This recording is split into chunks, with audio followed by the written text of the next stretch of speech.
Hello and welcome to another What Sold on eBay video. I'm your host Chris, the Thrift Shop Hustler. We're going to go through some of the items sold in our eBay charity shop throughout this video. So you're going to see different eBay BOLO items and things to look out for when you're out there thrifting, garage sailing, your out-of-state sales, thrift shops, etc., etc. As a quick program note, we're only going to show the first 10 minutes here on YouTube. If you want to see the whole 20-minute plus video, you're going to have to go over to Patreon to see the whole video. We're doing a lot more stuff over there on Patreon, and it's just been something that we've been forced to do with the YouTube algorithm, as about 96% of my viewers are not subscribed, which is like a crazy number. So if you're not subscribed, definitely go down there, click the subscribe button. We'll be doing some full videos for YouTube every once in a while, maybe once a week or once every 2 weeks. But for as little as $2 a month, you can go to the Patreon, and the link is below. Enough of that. Let's get into the info. Up first, we have this Tom Ford pictorial coffee book. As we can see here, for those that don't know, Tom Ford is a designer, clothing designer, and it's actually a really good BOLO brand. Anything you see Tom Ford, definitely pick it up, especially shirts and things like that. He's most known for his custom-made suits, but he has sunglasses and a lot of different things. I even think he's got into the cologne business.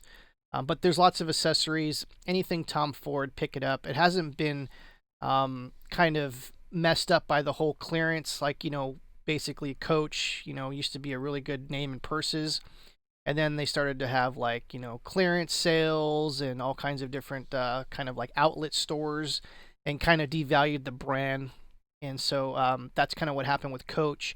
But Tom Ford is still a brand that hasn't really happened to yet. So pretty much anything you find, almost like Louis Vuitton or anything like that, anything you find with the Tom Ford name is going to be worth some money. And if it's a good value, definitely look it up. And of course, obviously you want to look up each piece, but if the price is right, just buy it. You don't even have to look it up.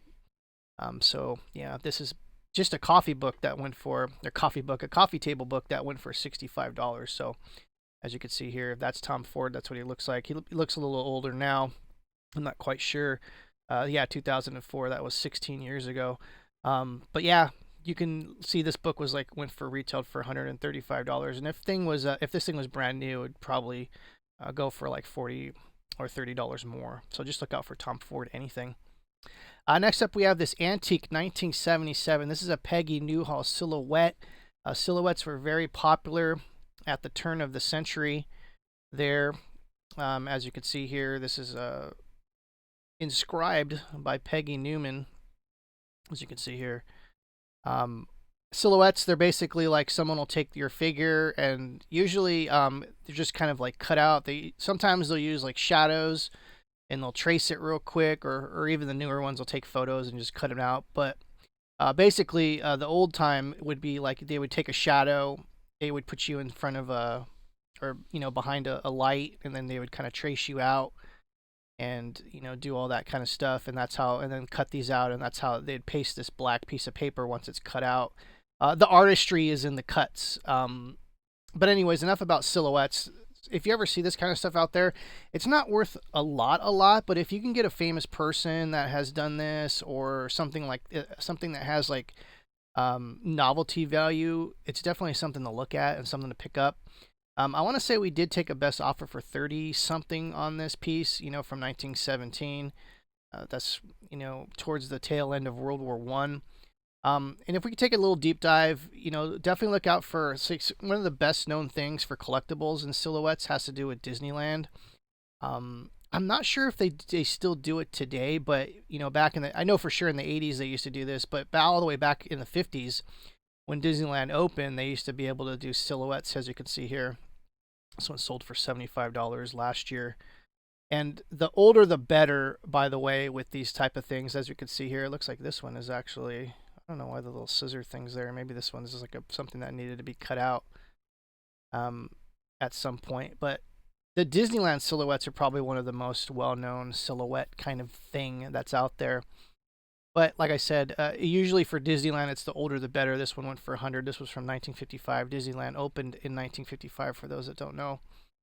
And so usually stuff in the 50s or the 60s, even if it's not someone famous, Still goes for pretty good money. As you can see here, Disney has used the Silhouette theme for all kinds of different things like backpacks and pins and collectibles and jewelry and watches. So if you ever see a Silhouette, definitely take another look. You never know what you're going to have. Next up, we have this Dietz. This is a number 40 traffic safety lantern railroad. Now, I'm not exactly sure if this one was from the railroad. This one does say traffic, number 40, Syracuse, New York, made in the USA. This is kind of in the lines of like lanterns, gas lanterns.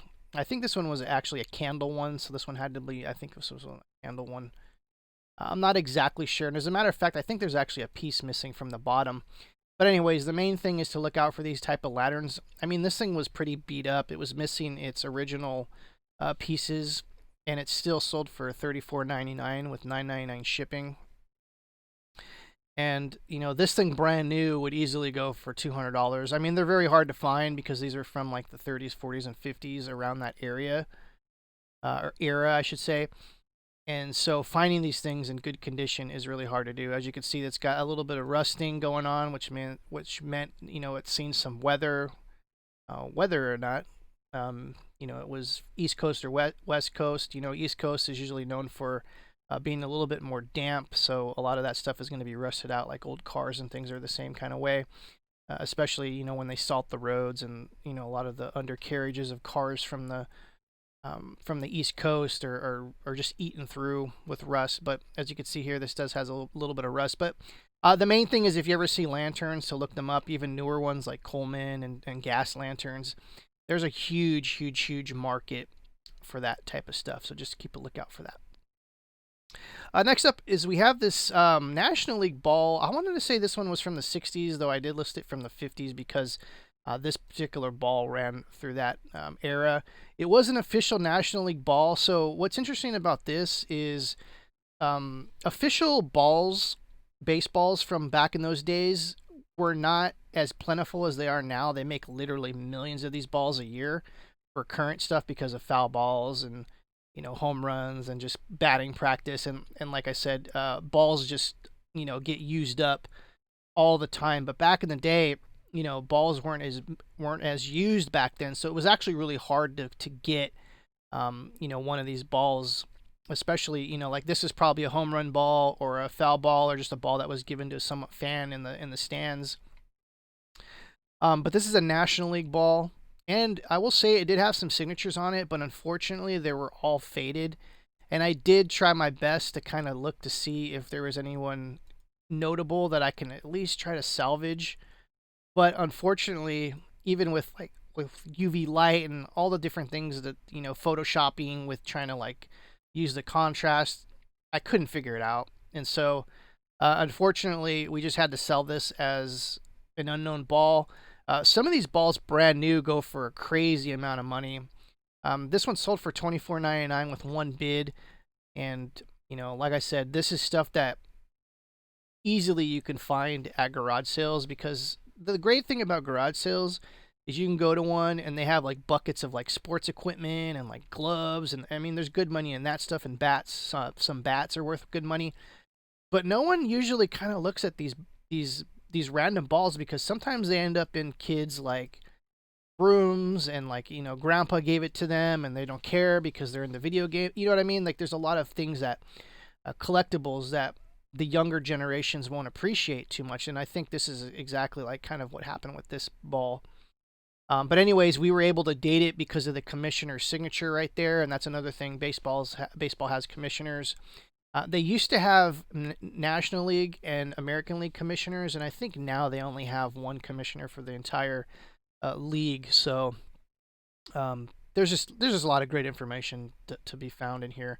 And so that's how you're going to be able to date these, is by the commissioner's signature. If you can actually, you know, read that, it'll basically tell you what year this came from without having an official year on it. But I said enough about this. Yeah, I think everyone pretty much gets the gist. And by the way, if you're enjoying this video, go down there and click the like button. If you don't, you're going to have bad luck forever. Hey, next up we have this bone and ebony diamond Dominos antique flower thing.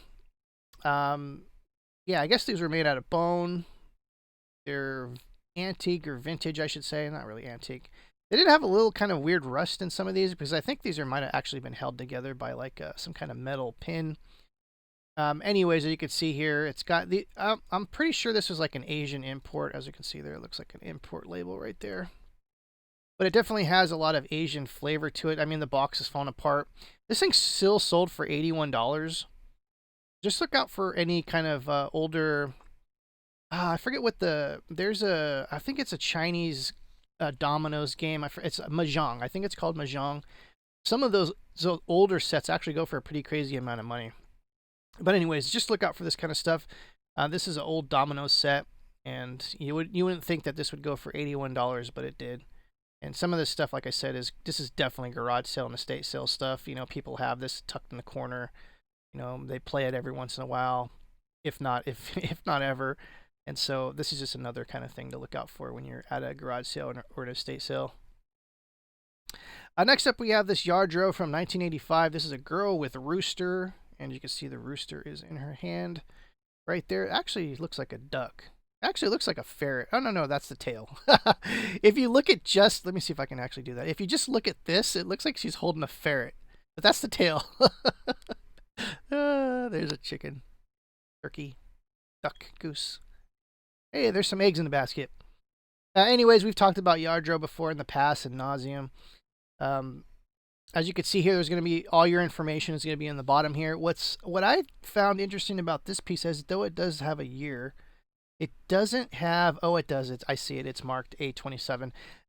Usually, Yardro pieces will have a identifying mark that tells you exactly what piece this is. You can just look it up on eBay. They're very easy to look up. This is a nice Yardro piece because it doesn't have any external flowers or anything that's protruding. It's all smooth. So this is an easy ship, which is very hard for Yardro because Yardro definitely has some pieces that will freaking break. Like the second you try to pack it up, it'll break. And so you got to kind of know what you're doing I mean, even if you know what you're doing, like it's like rolling the dice anytime you're shipping these kind of things. But this one's nice because it's all solid. You got lots of rounded pieces that aren't going to be jagged or get caught on any bubble wrap, or, you know, this is a really good piece to ship. So I highly suggest looking for this stuff. And I've been doing this for a long time, and I'll say I haven't ever found a Yardro piece at a garage sale. This is basically estate sale stuff, for sure. And I've probably come across this stuff at an estate sale, but just don't remember. But Yardro is definitely a brand to look for, if you could say it. It's like one of those tricky names. Next up, we have this is a vintage. This is a Tiki Mask. This is basically like a, what is it? A touristy kind of thing that was sold. I think this is Hawaiian. Let's see here. Yeah, you can barely see it. But anyways, this is an older piece. You can tell by just the wood. The thing was falling apart, and the people. I did disclose it. You know, it has some age wear. Some of the wooden tooth pieces are coming apart. One is missing. You know what I mean? You have to put that kind of stuff in here. If someone knew what they were doing, they can totally replace those teeth with. They kind of look like peanuts. That's kind of funny. But anyways, you can definitely replace that if you're handy with wood. You're able to carve those out and just replace it. This is, I think, actually, this probably should have went for more than $50, but that's how much it went for. And it's one of those cool, like, tiki type kind of man cave barware decor. And it was actually pretty big. You know, it's a mask. It's a full-size mask. I did put it on. And no, it didn't stick to me like The Mask, if anyone's seen that movie. But anyways, these are just kind of like one of the odd things that, you know, when I was going around looking for stuff, I did find this at one of our shops. And I pulled it off the floor because it was unique. And I want to say, like, they were trying to sell this for like $8 or $5 or something like this. But anyways, like I said, it's cool. You know, if you're into superstitions and things, people sometimes don't like to buy this kind of stuff because, you know, they're afraid of evil spirits or whatever the crap that, you know, people believe in, tooth fairy or whatever. But anyways, like, this is a really cool piece. Nice little snake right there. Very well done. If you have a gut feeling about something, if you're at a garage sale or estate sale, and for those that have done that, leave a comment below if you've scored on just using your gut instinct on something. You're not quite sure, the price is right, and you bought it, and it ended up being a home run. I had a $5,000 home run like that one time. Everyone that's pretty much been watching these videos for the last 2 years has heard that story, so I'm not going to go over that. But sometimes your gut pays off. Next up is this 1998 Fenton. This is an art glass piece. Nativity Scene, as you can see here, this is a first edition, so these are actually a little bit more coveted than the actual regular editions. As you can see here, Fenton. For those who don't know, Fenton glass, if you ever see it anywhere, buy it if the price is right, because it's one of those Bolo brands that's very high end, and no matter what you buy Fenton, it's going to be worth something. It's just one of those brands that are, see it, buy it, just like the Tom Ford we talked about in the very beginning. See it, buy it, but the price has to be right. Just, I got to tell you, you have to do your research if the price isn't right, just to make sure. That thing has a pretty gnarly mold seam right there. You would think Fenton would actually kind of make that a little cleaner. But anyways, this still sold for $94. This was like probably like 5 inches long. I mean, it had some pretty good weight to it because it's glass and it's hand painted and all that stuff. But, you know, this thing was actually kind of small for what you think. It's a nativity scene, so there's like a bunch of pieces to that. And we're actually going to take a deep dive into that in just a second, because we have another piece right here. The donkey! Can't have a nativity scene without the jackass, the donkey. As you can see here, this is hand painted by whoever that is, and they signed it. Look, the original price was on here, $145. So times that by 12, or however many people are in the nativity scene. I think it's 12, which would make sense. 12 is a very esoteric number, but we're going to get into that in just a second. Yeah, this sold for $87. So we had actually 4 or 5 pieces of these, and I think in the next video we'll show the other ones. But we're going to take a deep dive here, and as we can see here, oh yeah, there's 12 pieces. I was right. 12 is an interesting number, and I'm not even going to get into like the woo-woo aspects of the number 12, but just believe it, it's a powerful number in certain circles. So anyways, there's 12 pieces. This sold for $800. So just keep an eye out for nativity stuff. Nativity scenes that are plastic, they usually aren't really stuff to look into, but you know, actually, you know, we're gonna take a secondary deep dive Patreon. So if you're in the Patreon group, this is definitely gonna be worth your $2 a month here. Hummel nativity scene is the nativity scene of nativity scenes, especially the vintage one. Any Hummel nativity scenes go for crazy money. So just keep an eye out for this. If you ever see the Hummel pieces in a set, buy it if the price is right. Do your research, because there are some knockoffs. But this is the creme de la creme of nativity scenes, the Hummel one. So definitely go and look out for that.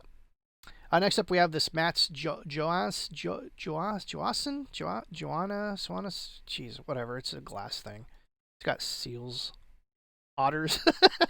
It says otters, Chris. It doesn't say seals. Where the hell did you get seals from? I don't know. I think we're gonna seal this video up. Anyways, now real quick, we'll just do this real quick. Glass. Let's run down glass real quick. For the most part, vintage glass is gonna. Well, I mean, I don't even want to say vintage. A lot of glass is gonna have these stickers on them, but for the most part, there's a lot of glass that doesn't have these stickers, and you have to look for the etching. So that's why another thing about glass is probably one of the last frontiers as far as Goodwill, because Goodwill knows how to find all the good stuff now, pretty much. But glass is something that they're extremely weak at. Unless it's like looks really pretty or whatever, they might put it in the case or charge extra for it. But glass is one of the things that you have to know what you're looking for, especially if there's no sticker. If this has a sticker, a Goodwill employee can easily just look this up and say, oh, this is like $100 piece of glass. We should probably put this online. And you'll never see it in the shop. But sometimes a lot of people that own these things, especially if they're going to, be used, this is actually just a display thing. they'll take these stickers off. And then you'll never know what this is because usually, you know, sometimes these things aren't even etched with anything. And you just have to figure like, oh, this is Fenton, this is that, this is Waterford because of the different cuts. Anyways, I talk too much. If you enjoyed this video, definitely go down there, click the like button. Leave a comment below. That definitely helps out the channel, and we will see you next time. Take care.